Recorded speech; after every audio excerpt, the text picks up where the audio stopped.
আমাদের অনেকের এই মানসিকতা আছে, অন্যের প্রাইভেট বিষয় নিয়ে কখনো আপনি নাক গলাতে পারবেন না, কারো প্রাইভেসিতে আপনি ইন্টারফেয়ার করবেন না, কারো প্রাইভেট স্পেসে আপনি ইন্টারফেয়ার করবেন না। এটা খুব বাজে একটা স্বভাব, এটা ইসলাম হারাম করে দিয়েছে।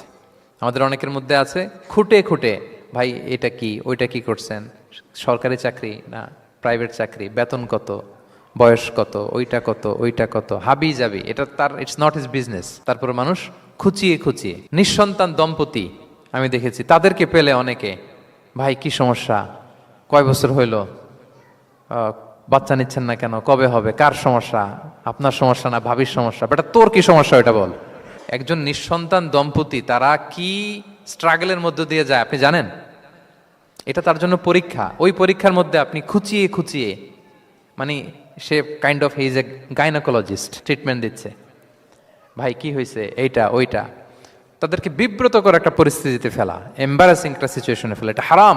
এই ম্যানারগুলো ইসলাম আমাদেরকে ধরে ধরে শেখায় যে এটা তোমার বিজনেস না, তুমি খুঁচিয়ে খুঁচিয়ে মানুষের ব্যক্তিগত বিষয় যেটাতে সে বিব্রত বোধ করে, এগুলো তুমি জিজ্ঞেস করতে পারো